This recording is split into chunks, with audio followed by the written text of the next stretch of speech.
And awesome. Welcome to Business Bootcamp Business 101. We are here today with Lucie Skjefte, who is an artist, a business program manager at Minnesota Fund, and a member of Red Lake Nation. If you guys have any questions, please throw them in the chat or wait until the end. And I think that's it. I'll hand it over to Lucie. Thank you. Let's see here. I'm gonna hide everyone's faces. That's okay. Hi, hello, bonjour. My name is Lucie Skjefte, and I am an Indigenous designer by trade. My background is in graphic design and web design. Let's see here. I am a citizen of Red Lake Nation. I have over 10 years of professional experience in graphic and web design. I've also owned and managed my own business doing this work. And my experience is maintaining client brand standards, layout design, prints, reports, digital media, and illustrations. I graduated from Minneapolis College of Art and Design. So my education background finished at Minneapolis College of Art and Design. And I also started studying design initially at Minneapolis College. I first started there in 2010, and I did my generals for the first 2 years. And at one point, I'm just gonna share a story. It's part of my my journey. So I started college in 2010. And then when I was at Minneapolis College, I had just focused on generals. I wasn't really sure if I was going to go into a program specific or if I was going to take those credits and transfer to a four-year university. But I had always initially just declared a computer support and admin degree. And at one point after 2 years of just doing all of my generals, I I had my advisor tell me that I really needed to either declare and work towards a degree at Minneapolis College and or transfer. And so I was like, oh, I'm not ready to transfer. So what am I, I was like, what am I gonna do? And I was like, all right, well, I'm in computer support and network administration. So what I'm gonna do is I'll just start focusing on getting into that program, seeing what prereqs I needed to do. And then I discovered that I needed a lot of math. And I was like, man, that's a lot of math. And I'm not the best at math unless I'm in an Excel sheet and I have formulas to help me do all of these things. And I was like, okay. So I jumped into this math class, had to start from the bottom, very rudimentary, 1 + 1, and then navigate through all of their math classes from there. And I say that because I hadn't studied math since when I was in high school. And when I was in high school, my math problems were always word problems. And so it wasn't necessarily for a math formula heavy. And so I was in math class, I was sitting in math 60. I needed to get up to math 70 so that I could finish and actually get into my program. And so I'm in math 60 and I'm like, okay, I'm digging this. I'm getting things down. There's a lot of learning happening. And this another student walks in on the second or third day of the class that semester, and she's carrying this big old art board that's just for art class. And I was just observing her, and she had all of these art materials, and I was like, man, that looks like so much fun, because I'm naturally gravitate to art, and I've always had this creative background, or just always been thinking creative, either drawing or writing poetry or whatnot, ever since I could remember, and just creating things. And so when I was observing her, I was like, hey, I asked her, I was like, what are you studying? And she was like, and I was like, what class are you in? She's like, oh, this is for drawing one. and I'm studying graphic design. There's a program here at Minneapolis College. She's like, that's what I'm studying. And I immediately was just like intrigued. So then I was like, okay, I went, looked at the program requirements for that. The math requirement for that program was math 60. And I was like, score, I'm already in math 60. And so I was super excited about that because then I wouldn't have to do any more math after that. And then I looked at the program and I was like, okay, yeah, all of these, like, just like the language that was like in like the class titles and the course descriptions, I was like, yes, this is something I can get into and like be fully immersed in that. And because I had my generals completed, I was fully immersed for the next 2 years in the design program at Minneapolis College. And what that did for me was it really like I was able to hone in and like just really like absorb this craft. And then when I was nearing the end of that, I was like, okay, I'm not ready to be done yet. I want to continue moving, growing forward, and I want to continue studying. And so I started looking at Minneapolis College and I was like, okay, what credits can I get to transfer? And they had this really great transfer program through our Minneapolis College program that I was going through.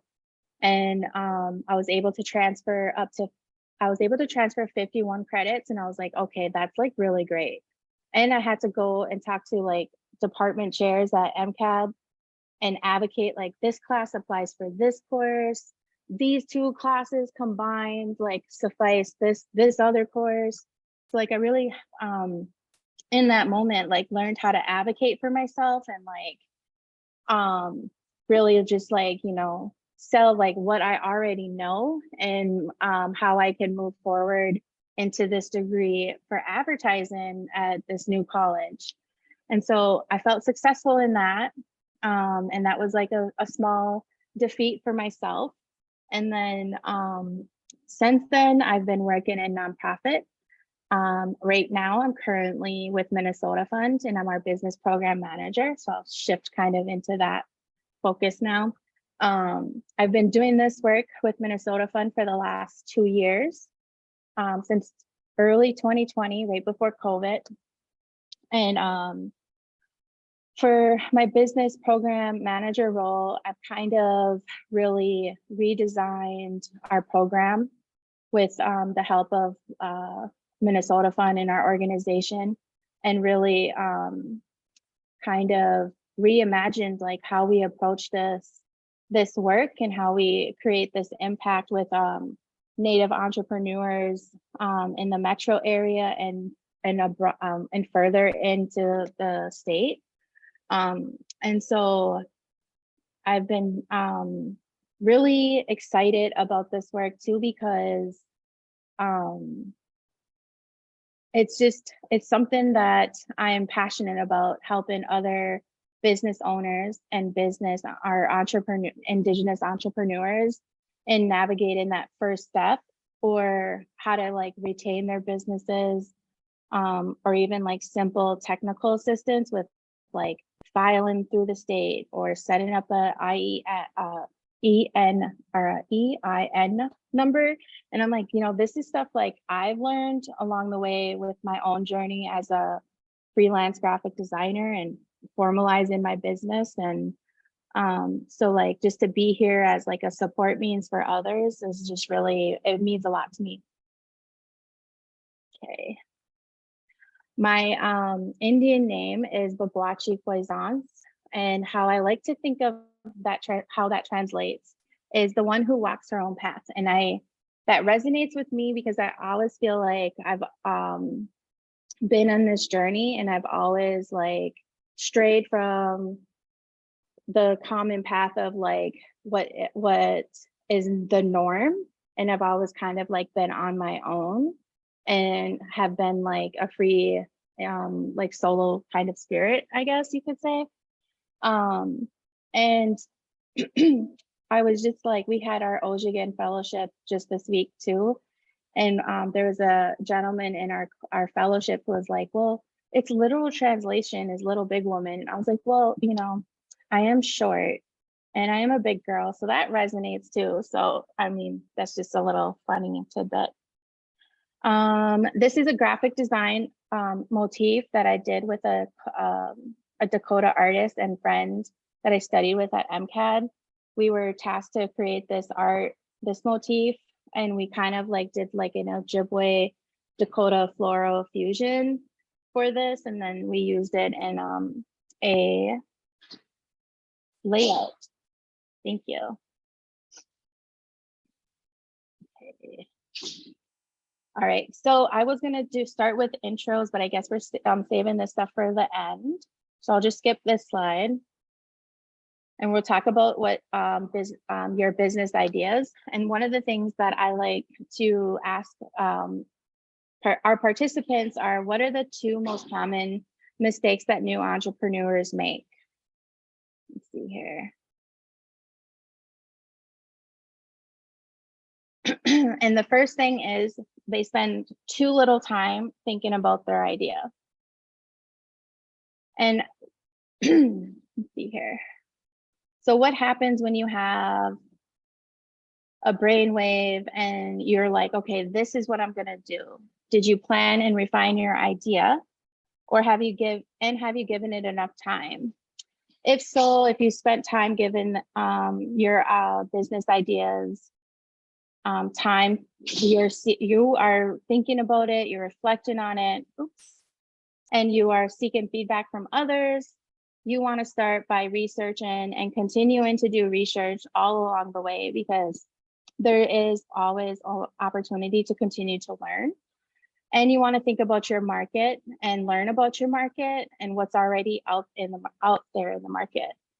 You want to look at identifying costs. So you want to pull together itemized lists for what your business could run you potentially from month to month, and identify what kind of tools you're going to need to be able to remain operational.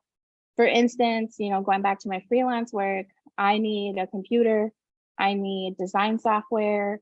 I also need to maintain subscriptions for design softwares for month to month. And that's just the minimum for me to remain operational, to be able to pick up like freelance projects from day to day. And we could go deeper into what it could cost to maintain these systems, and like building out your workspace with monitors, computer desks, your electric bill, what kind of cost it would look like for one project. You're utilizing your energy, your time, you have all of your systems. So like all of those things kind of factor into like how you would value and quantify your time. And then I say all that to say to not rush without giving it much thought, because the nuance of your business idea and its operation, you're going to encounter issues, problems that you're going to need to find solutions for. And so what you really want to do is anticipate. And if you've done that, you would have anticipated all of those issues that could have arisen here. So what do you think is the number 2 problem? Spending too much time thinking about your idea. When you spend too much time thinking about your idea, you tend to get stuck, and you get stuck in a place of complacency or just not pushing forward, and you're not putting yourself out into the field to continue learning. So what you want to do is quickly reproduce or produce different iterations of your idea, and then refine, so that you're continuing to gain experience firsthand, learning along the way, and developing methods where you can, and then very quickly reproduce different iterations of your idea, and then continue to refine. So with this matrix, this feasibility matrix, there's 4 components. There's low feasibility, high impact, low feasibility, low impact, high feasibility, low impact, and high feasibility, high impact. I believe that an ideal scenario is it's highly feasible and it generates high impact. So you have your business idea. So how do you pitch it? What I like to think of is when you're talking about your business idea or your business or yourself, you really should be able to sell who you are and as quickly as possible. So you want to think about who you are, what you're offering, who you're offering it to, why do they care, and what are your distinctive competencies? Because all of these things will make a difference. And if you share them with others and you solicit feedback, this can only help you continue to refine that. So being able to articulate these questions is answering these questions, and also knowing that answering these questions isn't everything you need to know to start and run your business. It's necessary, however, it's not quite sufficient. So if we dig a little deeper, who are you? Do you have a team? Do you have a partner? And not to think of this as like a trick question, it's simple. It's a simple description of you when you're introducing yourself. So for instance, my name is Lucie Skjefte. I'm an Indigenous designer, instructor, and business coach. And I offer awesome graphic design that is of quality and that remains accessible. And who are you offering it to? Who's going to benefit from this? Who's going to receive it? Who's going to buy it? And you don't need to name a market or industry here, just name a single human being.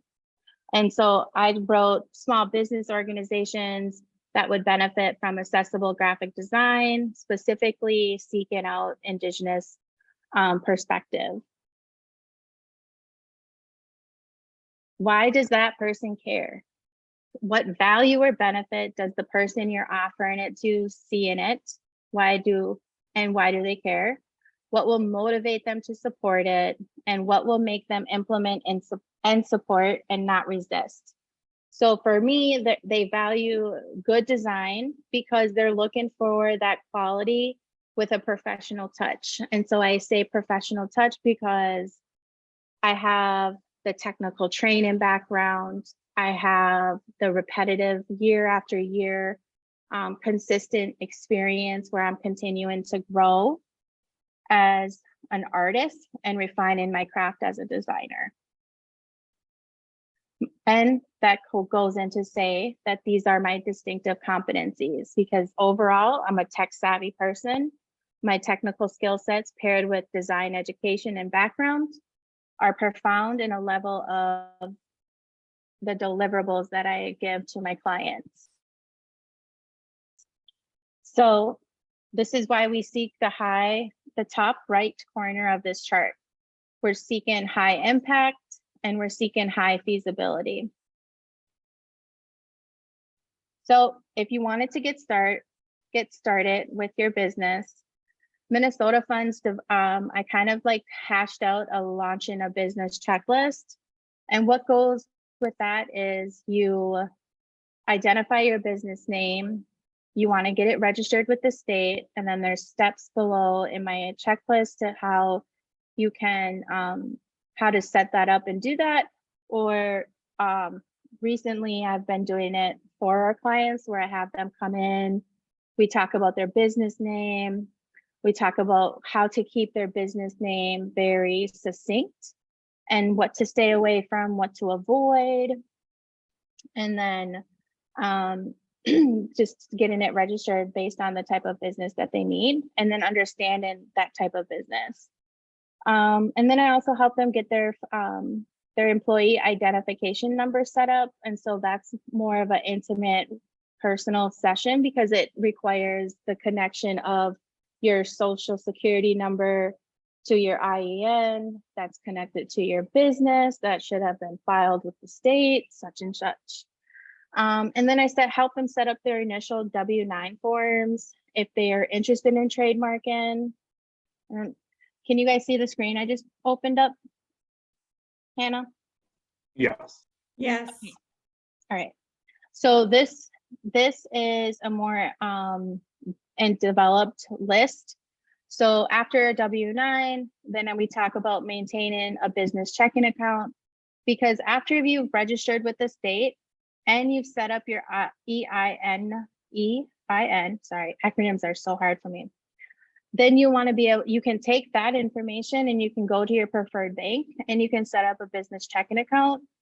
Getting that initial business checking account set up is essentially separating church from state.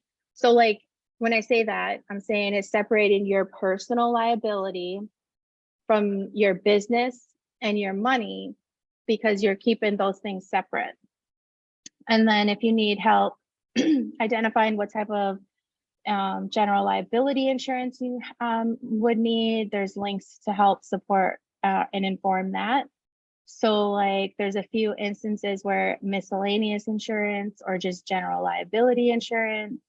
I had a client that needed help for just, you know, being a cleaner and coming into like businesses and having their cleaning license or a cleaner's insurance set up. And then for a DUNS number is essentially you're setting up an account with DUNS so that you're able to establish a report in credit. And so what they look at is that you're connecting your business with and creating a DUNS number, which is like your credit report, similar to like your personal credit report. And that is like a measure for if you were to go and to go after government projects, then they would be looking at that to see if your credit is good, basically your business credit. And then so we have like your NAICS code, trademark information, if you're looking to copyright, and then a guide to starting a business in Minnesota. This one you can find right on the Minnesota website, and it's just of the PDF version of their starting a business in Minnesota, which I've also referenced from time to time. And I'll share this checklist with Hannah so she can distribute it out. So if this is something you want to make use of. And then just recently I've updated it to include templates that I provide our clients. So like if you want to flesh out the idea napkin, you can print this off and you can use this as a worksheet. If you want to develop a business plan, we have like a very rough outline of a traditional business plan, and we've prompted questions to help you get started. And then you want to develop a budget. So like if you're thinking about what it's going to cost your business to operate, you can come in and you can say, okay, this is my personal income, or this you can set up like, this is my business income, and these are my expenses. So well, this sheet right here is for personal. And then I went and set up a business one where this is showing income that's coming in from your revenue streams, and then your business expenses would be broken down below. And then we have our new pro forma template, which is like how you would project what you are going to either earn for the first 3 years and from month to month. And like this worksheet, this template, it is very convoluted and it kind of complicated to work. So we typically work with our clients to help build this out. And what I'm looking for here is for them to know like how much their cost of goods cost them as a business, what they're going to sell it for, and how many units they anticipate to sell per month, or services they intend to provide per month.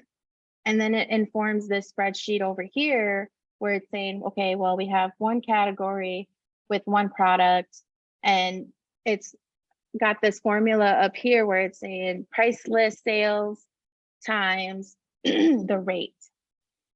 And then if you want to look at your business startup costs, like if you're going to take out a loan, if you're going to contribute personal savings, if you're going to fundraise, and just identifying what your initial startup costs would look like.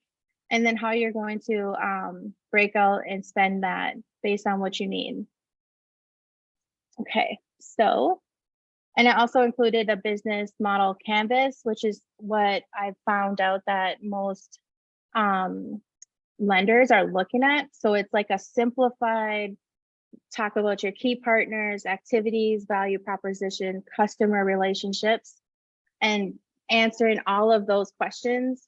And it's a simple, it's like a more of a graphic way of looking at than a more traditional business plan. So, and there's a link that talks about it being going through that more in depth. So back to my slides. I went off on a little tangent, sorry. So basically after this point, I'm like, hey, if you need to connect with me, we can offer technical support to identify your business needs, develop and review any of your goals that you want to achieve, and then identify tangible goals like 30 days, 60 days, 90 days, and how we're keeping each other accountable to reaching those goals. And then assisting with registering with the state, IEN, etc. I've gone through that. And then also helping you work towards preparing for a business loan. And then some of our graphic and marketing support. So we offer brand in your business, where I can help you develop a logo, build out a more in-depth brand if that's something that's needed, providing logo files so that you're able to take those files, and this is where my design background comes in handy. Setting up specific files depending on how you need them to perform. So like if you need a big graphic for a commercial van, or if you need like advertising for billboards or social medias, just setting all of those things up. And then business cards and general marketing materials. Sorry, just saw the chat. Oh, thank you. Okay, see here. So if you want to connect with me, my email to Minnesota Fund is listed below. And then I will go through a couple of designs that I've done in my freelance work. So I worked on Oyate Avenue. It's an effort to change the name of Columbus Avenue in South Minneapolis, and it's organized by allies. And so they had reached out, they wanted a local Indigenous designer to kind of come up with their branding and help them set up their website. And so when I realized it was Dakota focused, I said I need to touch base with my Dakota artists and see if they're willing to collab. And so he worked on a floral graphic and then a Dakota floral, and then I kind of took in his Dakota floral and brought it into my Illustrator. I recreated it so that it was a vector format so that they would be able to use it however they need it. And then kind of took this design and then applied it across their social media and on their website. And then I helped them set up their website. This is a star design that I did for a friend. And it was like, he had the colors, the design all done. He just needed like me to execute and recreate it in a vector format. And so this is just an example of recreating artwork in Illustrator. Birchberry is a native-owned business, and she has a state fair stand that she's been running for over 20 years, I think, maybe longer.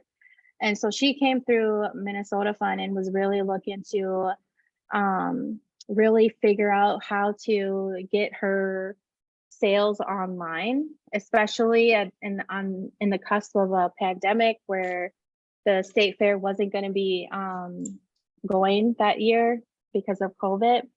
So she really needed to get all of her products online so that she could sell her stuff and stay in business. And so we really showed up for her and creating a brand redesign, and then using these files to inform her website. And then a coworker, my executive director actually with Minnesota Fund, kind of set up her store on Squarespace so that she has the ability to sell her stuff. What I really like about her florals is she really wanted to include a shell. And so I kind of wove this little shell into the leaf design so it's present and it's there and it's like her story. And then through Minnesota Fund, we had set up a design for Minnesota Indigenous Arts Collective. It's a program that we're still ideating here with Minnesota Fund. So this was just a concept. And then since I've been with Minnesota Fund, we've actually gone through a rebrand, a new name. We were formerly Beguine and CDFL, yeah, Community Development Loan Fund, CDLF. And when I first started on, my boss let me know, he was like, we're going to be going through a renaming. We're going to need a fresh brand. And so like, you know, I sat with it for a minute and I was like, what would be really powerful is to weave in the Ojibwe floral and Dakota floral, that because that really represents the tribes that are in Minnesota. And so I did a simple tulip with a Dakota floral that I saw that my Dakota artist friend had done. And so I just asked him like, hey, can we use that? And then these berries along the side here are representative of the 11 tribes in Minnesota. And so like the seeds at the base and then the leaves and then the flowers kind of represent, this is the foundation where the seeds are planted and then it grows and it goes in, and it flourishes. And so that's kind of like the design concept for that. And then for Metropolitan Urban Indian Directors, this is a funny story because I had been contacted from somebody who sat on this board or the directors, and they were like, hey, we need a flyer and we need this and that. And I was like, hey, do you have a logo that you need to use? And they didn't. And so I had created this preemptively before posing that question. And this ended up being like the graphic that we used for the poster itself. And then they've kind of taken and run with it as their logo. So I was kind of proud of that. And this is also utilizing the 11 tribes above as stars in this graphic logo. Some more brand stuff that we've done at Minnesota Fund. We did our logo front on a hoodie with a simple outline of the floral on the back. We've since evolved that with another design that we have. And then for Native Clan, this was a collaboration with the Minneapolis American Indian Center. This is a sub-program of the Indian Center. And it's centered around culture, language, and arts. And so I worked with a friend of mine who I studied with in college, and we kind of worked together to develop this design. Oops. This water graphic I created for a friend of mine, and this was, I'm trying to remember what that was for, but it was in relation to Stop in Line 3, which I also did this Not Your Land, Not Your Legs graphic, which is also another interesting story because this graphic was actually what I found out after the fact was that the people at Land O'Lakes actually pulled up this design, talked about it in a very high level board meeting, and then essentially removed the maiden thereafter. And I don't know if like it was because of this graphic or just the conversations around it, but we deaded the maiden and we threw oil all over the butter. And then Skjefte. I co-founded Skjefte with my twin sister, Skjefte, back in 2012 when I initially started studying design. And this Quay Strong word mark is our second iteration of our logo. This isn't how it initially went. My initial design for it, I was very early in my design career and education that it kind of evolved into this over time. And so this is just an accumulation of my design experience coming full string for this word mark. And it's kind of significant in my design career. We've used it for the flags around the lake when we have our triathlon. So Quay Strong was dreamed of creating space and opportunities for natives to come back to and use our lakes and be around our lakes and have access, and creating opportunities for them to canoe, to bike, and to run, and to like just really creating a space for wellness for our women and our grandmothers and our children. Yes, this was an AIM graphic that I created a while back. It's reminiscent and inspired by another design that when I was studying at MCAD. But I think I'm gonna leave it there. I can't see everybody. Hannah, how is that? Awesome. Thank you so much, Lucie. Yeah. I'm gonna put. So thank you again for everyone that showed up. Thank you, Lucie, for presenting. I'm going to make sure that we are on track with time, and it looks like we are. We can open up for questions and answers at this time. This will be posted on our YouTube channel for Region 5 Development Commission, and this is the first of a series that we are doing this month. So thank you so much, Lucie, for being our first presenter in this series, Business Bootcamp. And then I will ask Stephanie to pause the recording, and then we can get into Q&As.